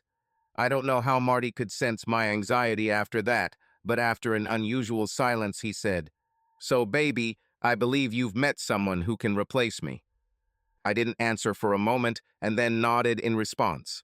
"Well, have you committed the relationship yet?" he asked lightly. Sighing, I replied, "Not yet, but soon, I think." She added hesitantly, "I know he wants to be exclusive." "Damn, Carrie, if you think he's the one, go for it. We both know you've been looking for Mr. Pays Right. You've dated other guys, probably even slept with a few while we had our, like I would say, unique friendship. Follow your heart and hey, if it doesn't work out, you have my number," he joked. That was the last time I saw Marty, and the following Saturday dawned, and I finally consummated our relationship. But being with Bo wasn't the same as being with Marty. Marty and I were friends. We went to restaurants and danced, and more importantly, we talked. I thought, I've only been with Bo twice, And although last night was even more incredible than with Marty, we barely spoke. How could I betray my husband so quickly and so mercilessly? But didn't he betray me by trading my body for food and shelter? No sooner had the thought crossed my mind than I realized the answer. We had to survive in this new corrupted world, and Don made the real sacrifice. He goes to bed knowing that his wife is experiencing pleasure in someone else's bed. It's enough to hesitate, I sighed out loud. Again, I had to confront my husband and try to restore some normalcy to our marriage. With that thought in mind, I got dressed and reluctantly headed to the kitchen. To my relief, neither of the men were in the house, and when I looked outside, I saw no sign of activity. The coffee rope was still warm on the table, but it was not clear that they were eating. Crap, I thought. Don would think that I had been fucked so well that I couldn't wake up. Unfortunately, he was right.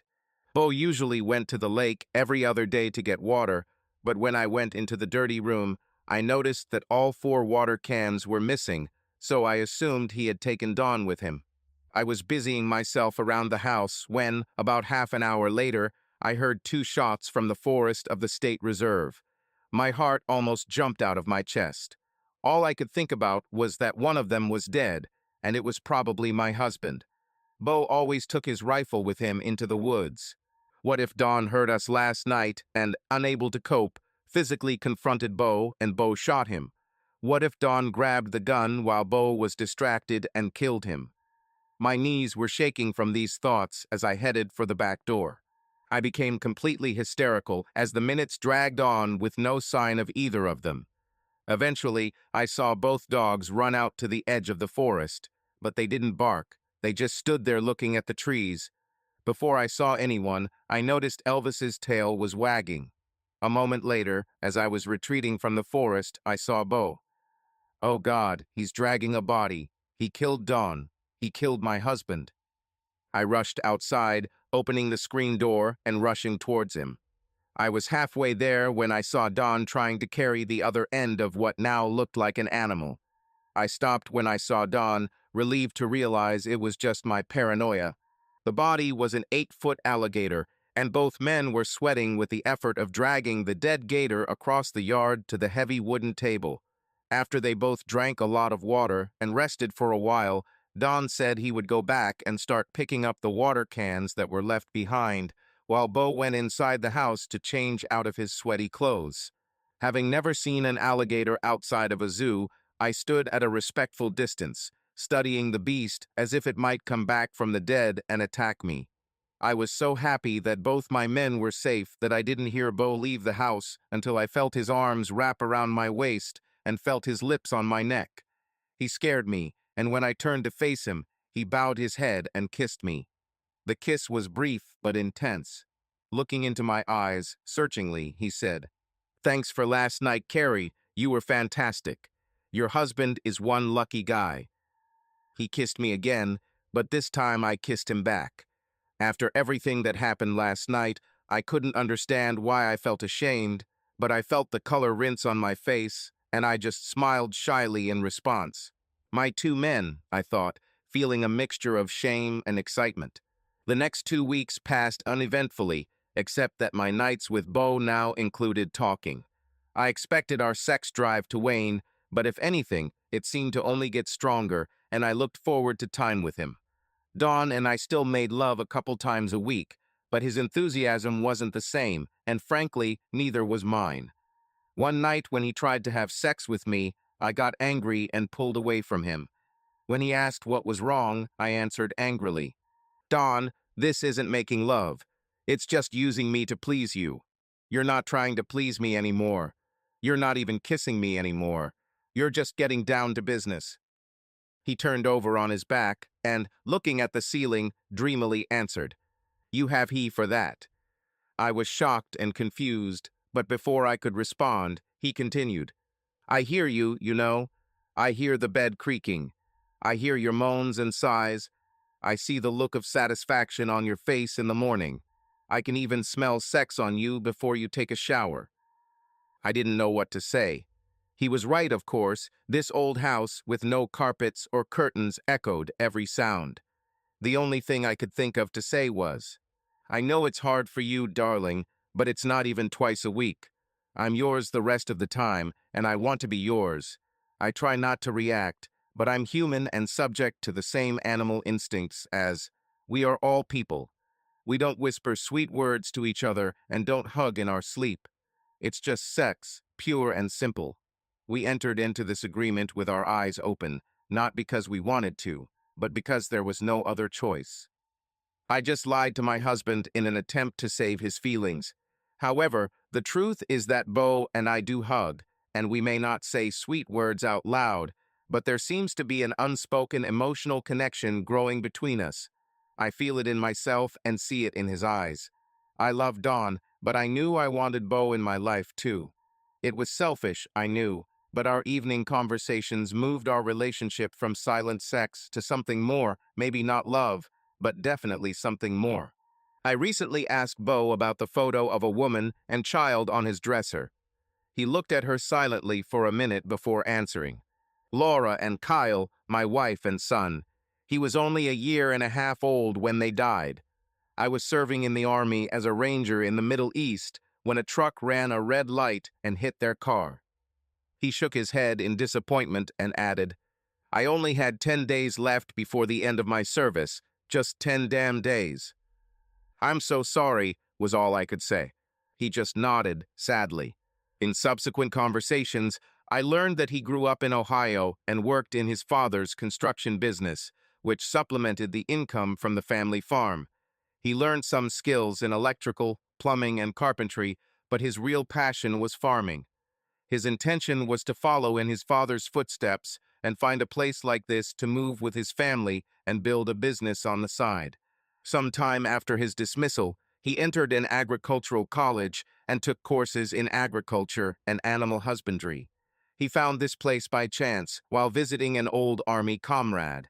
He saved most of his salary while serving overseas and was able to buy the place with cash. It required a lot of work, but he figured that with his solitary lifestyle and the skills he had acquired working for his father, it would serve him well.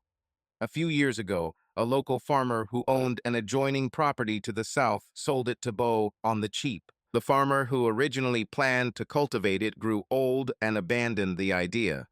When I asked him about his redneck look, he just laughed and said, "When in Rome, do as the Romans do." The people here are generally decent, hard-working people, but they are distrustful of outsiders. I come from rural Ohio with its distinct accent, so it wasn't hard to fit in. Besides, many of my army comrades were rednecks, so I already knew their lingo quite well. I was going to ask him about his red-haired friend, but decided not to wake him up. Refugee traffic along the road had decreased significantly, which was evident in the fewer times we heard Patsy and Elvis barking along the edge of our property. The windmill, as I called it, was about 80% complete. Construction proceeded slowly because scaffolding had to be erected around it. Once the large metal blades were attached, it was necessary to install the generator and run electrical cable along the entire length of the structure to large batteries and a transformer that stored excess energy and prevented the main panel from being overloaded. At least that's how it was described to me in understandable language. I now knew it would make our lives much more comfortable, allowing for more appliances and central air conditioning. After that, Beau had a plan to run the PVC pipes he had stored in the rafters of the barn from the lake. He had pumps to irrigate our small farm and even planned to run a line to the house to supply non-potable water that could be used for washing or sterilizing if needed. Now, 6 weeks after we moved in, I began to think of this place as our new home. Dawn, although reluctantly, seemed to accept the inevitability of our continued nocturnal arrangements. However, our marriage suffered. We communicated less, and when we did, our conversations lacked the intimacy they once had. We made love less and less often, and when we did, it was rarely satisfying, at least for me. Honestly, I didn't know what to do with the fact that my affection for Beau was increasing while my love for Dawn was waning. Naturally, I blamed him and his aloofness, both in the bedroom and in our daily interactions. As a result, I looked forward to my time with Bo and the caring way in which he treated our time together. Even alone in his room, he never called me affectionately darling, sweetheart, or baby. I was always Carrie to him. We probably both thought that using kind words could lead to a situation that could threaten the existing status quo. However, I knew that Bo was falling in love with me, and it was very difficult for me to suppress the same feelings. On Tuesday, both men were finishing construction work on the windmill when I was getting ready to do the laundry. I just came downstairs and heard the dogs barking furiously. After placing the laundry basket by the sink in the mudroom, I looked out the front door window as the barking continued. At first, I didn't notice anything because no one was walking along the road, but the dogs continued to bark at something on the road and did not move along the property line. When one of the dogs moved aside, I saw a body lying there, and after a closer look, it turned out that it was a woman. As I slowly walked out of the house, I was wary of approaching her alone, as Bo had warned us of the possible elaborate tricks that could be used to gain our safety. However, the dogs were there to protect me, so I moved forward carefully. I calmed the dogs, who retreated, growling slightly in protest. The young woman lying on the ground was trying to get to her feet, and when I helped her, I saw that she was pregnant. Her mother's pants were dirty and wet, she looked exhausted, and there was a look of defeat in her eyes.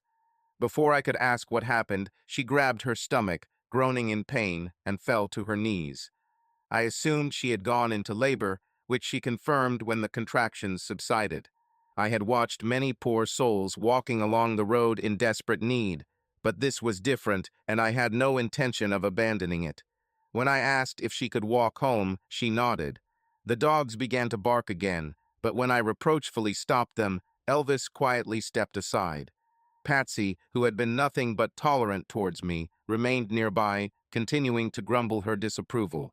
Inside, I laid her down on the sofa and put a pillow under her head. "What is your name?" I asked. Muriel Gantry," she answered weakly. "Thanks for your help," she added, forcing a weak smile. "Don't thank me yet," I thought. "Bo won't be happy about this intrusion." But instead, she said, "Get some rest. My husband is in the backyard. I'll go get him." Both men were on the top level of the scaffolding when I shouted to them. "Don, Bo." Don heard me and, looking down, shouted, "What? I need help. Both of you."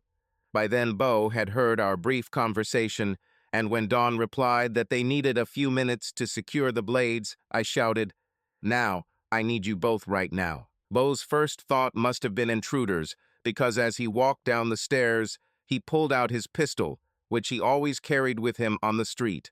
Don followed. "You won't need this," I said, nodding at the gun in his hand. "There's a girl inside, and she's giving birth." Bo looked annoyed, but didn't say anything as he followed me into the front room. A loud groan of pain preceded us, and when we entered, Muriel was half sitting, clutching her stomach.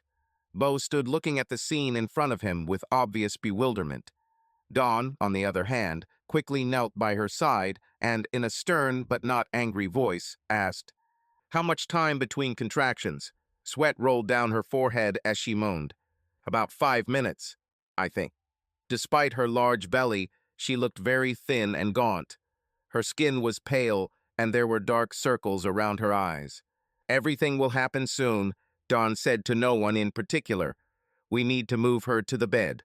Don looked questioningly at Bo, who nodded his head and indicated to move her to his bedroom. With this, she began another contraction. "Carrie, there is a blue tarp in the dirty room. Find him and as many clean towels as possible. Lay out the tarp on the bed and cover it with towels. The grill is on, place a pan of water on it. We will need hot water, but not boiling water, and alcohol too, if we have it. Oh yes," he added after the thought, "get your razor and soap." As I ran away, I heard Bo say, "I'll go and help her." I had already gotten the tarp out and was heading to the closet to get some towels when Bo pulled out a pan to fill it with water. As he walked out the back door to the grill, he looked over his shoulder and said loudly, "Does he even know what he's doing?" "I hope so," was all I said in response, hurrying forward. I knew that Don had volunteered with the fire and rescue brigade and was studying to become certified as a paramedic before we met. When he took the job in Jacksonville, the city had its own professional ambulance service, so he stopped his training. After Bo and I prepared the bed, he and Don helped Muriel onto it. When Bo went to check the water, Don said, "Help me take off her dirty clothes." Muriel was semi-conscious, except for the moments of contractions that seemed to come every 2 minutes. Bo brought water into the room, but disappeared just as quickly. Don told me to clean her upper body as best I could, while he took my razor and started shaving her. During this time, she had 3 more contractions, and when we were finished, he covered her with a clean sheet from her chest to her stomach.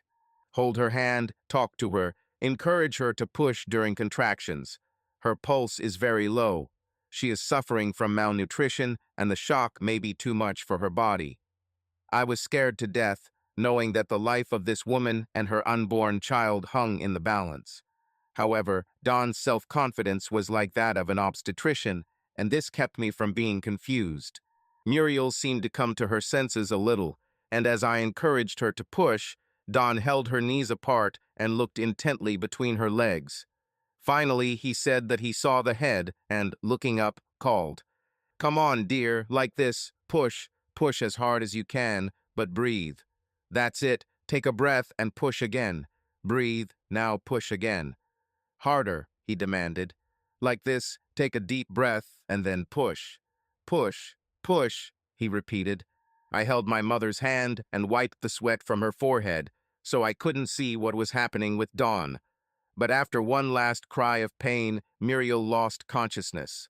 I looked at Dawn in fear, fearing the worst, but he smiled, gently holding the baby in his arms, and stated, "This is a boy." I have never been as proud of my husband as I was at that moment. I later found out that his only training was a lecture and a film about emergency childbirth. He handled the umbilical cord and placenta skillfully and placed the baby on the unconscious mother's breast so that it could feed on the breast. Muriel was very weak for the next 2 days and passed out a lot. Dawn was worried that without nutrition she might not survive or be able to produce the milk she needed to feed the baby. He continued to help Bo complete the installation of the wind turbine, but spent most of his free time with Muriel and the child. During this time, I was their primary caregiver for the day, and I prepared light meals of broth, rice, goat's milk, and eggs in small but frequent portions.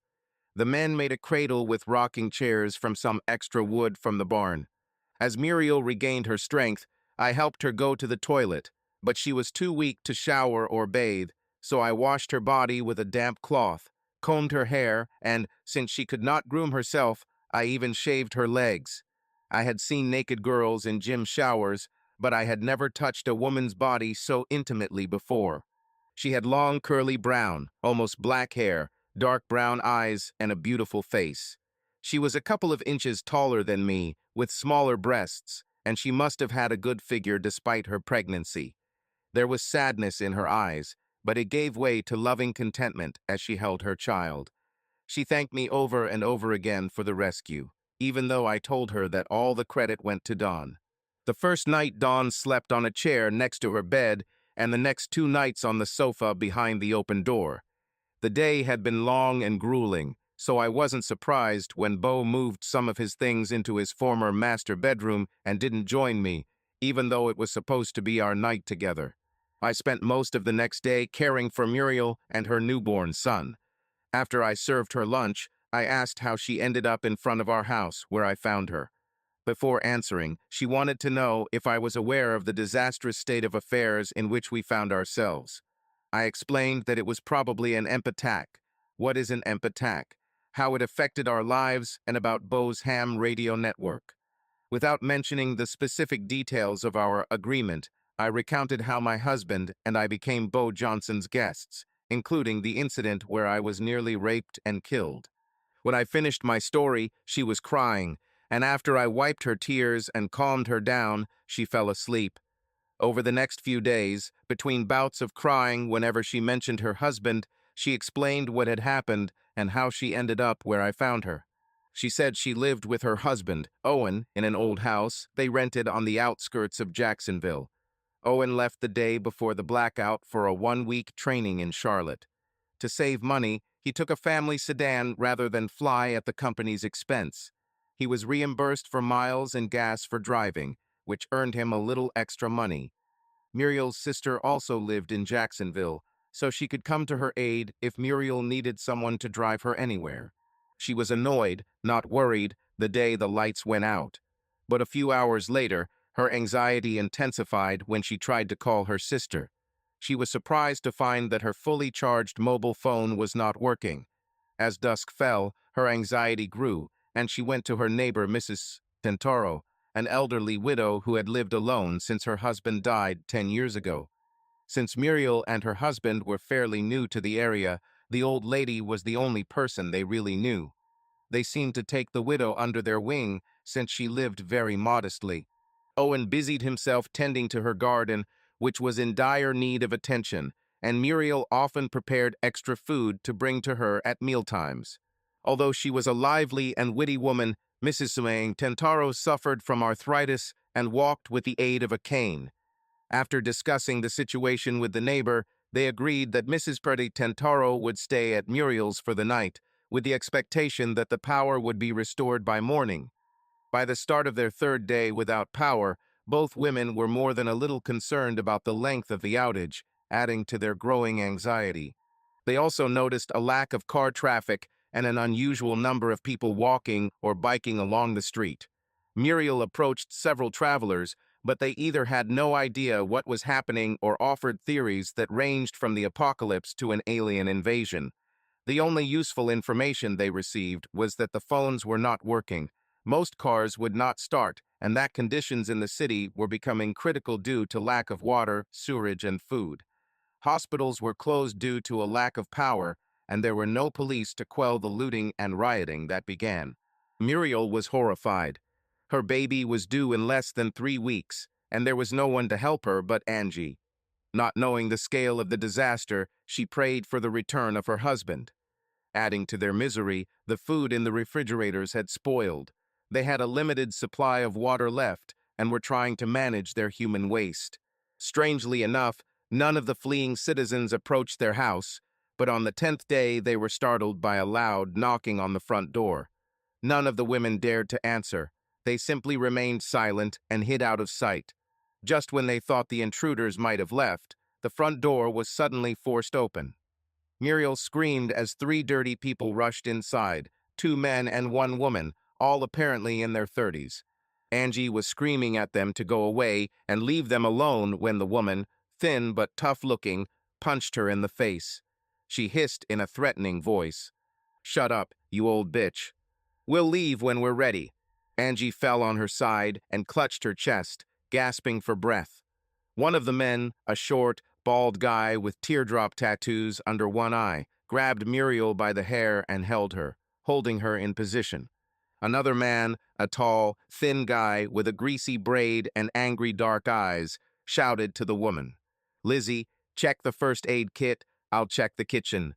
Dick, stay here with these 2.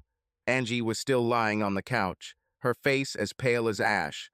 The guy holding Muriel dug his fingers into her shoulder and, still clutching her hair, pushed her towards the corridor. When they reached the open bedroom door, he led her inside. Muriel was crying and muttering pleas as he pushed her onto the bed. She sat there, scared for her life and the life of her child. When the trio left an hour or so later, they took some food they found and all the medications from the medicine cabinet in the bathroom, as well as some plastic containers of Angie's heart medications that were sitting on the kitchen counter. Luckily, Muriel had hidden some packaged food a few days ago in anticipation of a home invasion. However, they now had no front door, and she felt completely vulnerable. She could not wake the old woman, who fell into unconsciousness just a few hours after their hoard. Too late for it to help them, she remembered that her husband had a semi-automatic pistol hidden at the bottom of his underwear drawer. She retrieved it, but slept restlessly that night in a chair next to Angie, holding the gun in her lap. When she awoke to sunlight streaming through the open front door, Angie Tentaro was dead. Muriel, still in shock from the previous day's ordeal, collapsed back into her chair and began to cry. Angie was not a small woman, and Muriel could not move her, especially in her condition. Besides, she couldn't stay in a house without a front door and with a dead woman slowly decomposing in the heat. She thought about moving into Angie's house, but memories of the attack put a damper on that idea.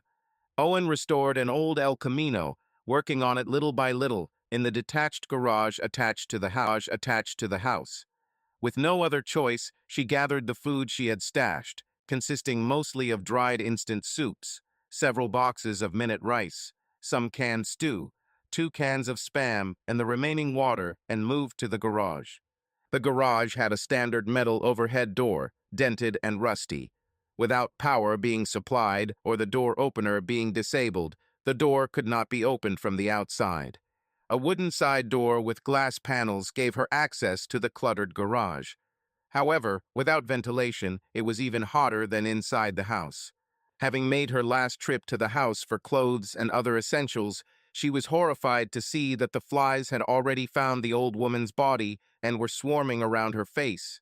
Overcoming disgust, she sobbed, took the blanket and covered the dead woman, tucking the blanket under herself as much as possible. Muriel just wanted to preserve as much of her old friend's dignity as possible. Before leaving, she prayed for Angie Tentaro, for herself, and for the baby moving in her womb. She also asked God to take revenge on the bastards who killed her as surely as if they had stabbed her with a knife in her heart. For the next 10 days, the only thought that kept her from committing suicide was the unborn child yearning to see the light of day. Either way, they might both die, she thought, but perhaps the miracle of his birth would herald the miracle that would end all the madness that had befallen them. Her husband's tools were stored in the shed, so she was able to attach a piece of plywood to the glass door panels to prevent the light from the few remaining candles from being visible from the outside. Using large nails she found, she also reinforced the door to at least deter looters. Who wants to break into a garage with a car that won't start, she thought. Sometimes she felt like she was going crazy. The heat was oppressive, and the monotony was maddening. She was remembering a prison movie they had once watched, where a prisoner was given 90 days of solitary confinement, how he survived the ordeal and was subsequently acquitted. She thought about the March on Baton, stories about the Hanoi Hilton, and even the old jail in St. Augustine, which she had visited. She thought about all the hardships that the men were able to endure and survive. She forcibly implanted these thoughts into her consciousness when she felt that she was becoming uneasy. She soaked dry soups in water until they became soft. The unbearable temperature made the water hot enough that after a few hours the dry food became soggy enough to be swallowed. A few days ago, she ate the last of her Spam and canned stew, so there was almost no food left.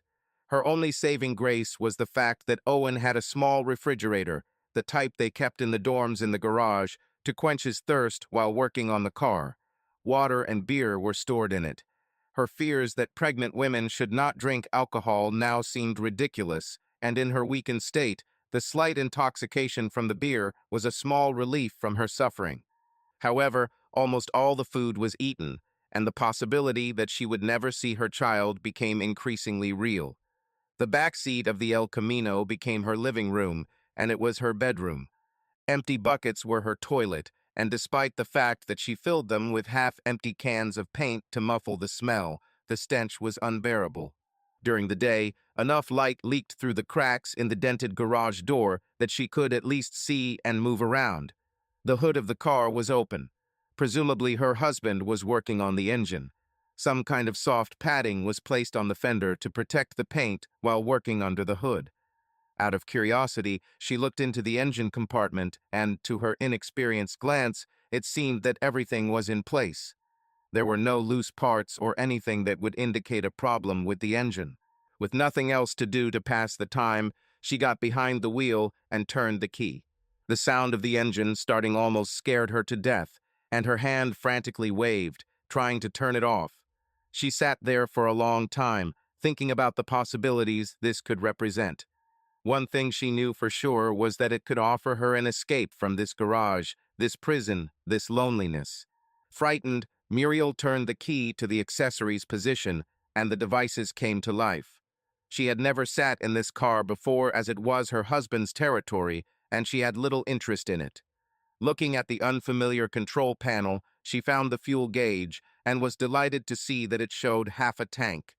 An indescribable feeling of euphoria washed over her. She even checked the headlights and turn signals and was about to check the horn, but at the last moment she realized the danger, giving away her presence. Realizing that as soon as she opened the hinged door, danger could come face to face with her, so she started the car again before opening the door. The dented, rusty door presented the first problem, and it took all her strength to lift it high enough, as far as she hoped, for a car to pass under it. Returning to the car, she put the car into gear and, to her surprise, found that the car suddenly moved forward. She didn't know where to go, but she went, and it was wonderful.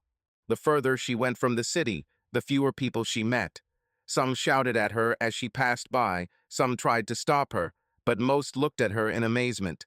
There were no other cars, no traffic lights, but on the first leg of her journey to nowhere, her instincts guided her as she slowed at stop signs and looked back at the non-existent give-way traffic. Realizing the futility of her actions, she simply continued driving without worrying about the rules of the road, trying to keep the sun to the right, figuring that this way she would at least not be driving in circles. 2.5 hours later, the car suddenly stalled. She found herself on a rural road, with only gardens around. When her water broke and contractions began, the fear was palpable. The only choice was to walk and hope to find shelter from the sun. She seemed to walk for miles and endure several contractions before she collapsed in front of a house where two vicious dogs kept her at bay. Today was supposed to be a trial run of the wind turbine, and I could feel the anxiety on their faces as they walked in and out of the house making adjustments to the system. After several technical problems that they tried to explain to me as they went along, none of which I understood, the main switch was turned on. From that day on, we had air conditioning. Gradually, they began using other electrical appliances, constantly monitoring the system until they felt comfortable with the results. Hurricane season was approaching, and their next project was to replace the barn roof and renovate several sheds on the property. Although Muriel was still weak, her condition improved daily. Her pallor diminished, and the dark circles around her eyes began to fade. One day, when I was changing the baby while Muriel slept, his eyes curiously searched my face as he made little guttural sounds and periodically kicked his legs. I was filled with sadness as I thought about the realities this new life would, or rather, not experience. He will never have playmates as he grows up. He will never experience his first day of school. He will only learn what the people here in this lonely place can teach. He will never have coloring books or toys to develop. He will never see a movie or watch TV. He will never have any doctor or dentist care. You'll never have a driver's license, let alone a car, to learn how to drive. He will never have a girl to share his first kiss with. Moreover, he will never know his father or even see his photograph. Muriel woke up and watched me in silence as I wiped the tears from my cheeks. She was scared when she asked in a concerned voice, "Carrie, what happened? Is the baby okay?" I laughed. She hadn't had to talk about a name yet and just called him baby. Yes, he's fine. He's so cute it brought tears to my eyes. I knew Bo was very busy all day, but during the times he came in and out of the house, he seemed uncomfortable in my presence and never showed affection or interest in the baby. Don, on the other hand, spent most of his evenings playing with the baby or keeping Muriel company. He loved being a surrogate father, and one day, as I watched him gently pat the baby on the back and rock him as he burped, I felt a surge of jealousy. It should have been my child that he was comforting. I was supposed to be the mother he caresses. The constant rain, which began during the day, continued in the evening, which was very useful, since we were suffering from a long drought, and this was affecting the harvest. After dinner, when Dawn went upstairs, Bo sat on the couch, reading by the light of our new electricity. I haven't slept with my husband since the baby was born, but tonight I had to sleep in Bo's room. He put the book down and smiled faintly as I sat next to him, sitting on the edge of the couch. Instinctively, I knew something was wrong and needed to be found out, so I immediately asked, "Bo, are you upset that I helped Muriel and brought us to your house?" He took my hand, and after a moment of thought, he answered, "No, Carrie, not at all. I would do the same. Oh, I know I've sent people away, even families, to meet some fate far down the road, but that's a far cry from letting an innocent person die on your doorstep." He looked away for a few moments, as if formulating his next words before continuing. "Honestly, she and the baby should probably be grateful for Dawn's life. I wouldn't have been able to help much if he hadn't taken the initiative. You know, I've never seen my son, only in photographs. I was in a strange wilderness, taking lives rather than saving them, when my son was born. All I could think about was how much I wanted to be in that delivery room when he first opened his eyes. How I wanted me to be the first person he saw when he was born. That's why I couldn't stay in the room the other day. Even now, the memory hurts. I'm glad you did what you did, Carrie. Perhaps playing, even a little, in their survival will atone for some of the things I had to do. They are definitely welcome here in our home." There were tears in my eyes as he hugged me and pressed me to his chest. We slept together that night, but never realized the love we both knew we now had for each other. The transition was slow. Dawn and I stuck to our agreement, but despite my feeble attempts to make love to him, he gently rejected them all. I think he knew he had lost me. I still love Dawn and always will, but not with the passion of lovers, not like husband and wife. After about a month, I gave up the pretense and never slept upstairs again. One night, after we had sex, we lay quietly in each other's arms when my new husband chuckled. When I asked him what was funny, he whispered, "It's HHH, just listen." I began to smile in the darkness, hearing faint moans of pleasure and the creaking of the bed coming from above. 10 months later, I was lying in bed with my legs spread, and Muriel was squeezing my hands and demanding that I push hard. With one last spasm of pain, my ex-husband carried my little daughter into this new world, with a happy Bo Johnson standing by his side. Subscribe to our channel so that your second chaff doesn't cheat on you, and go ahead and listen to the next story, because this story is nothing compared to the next one. If you're under 18, don't even think about listening to the next one.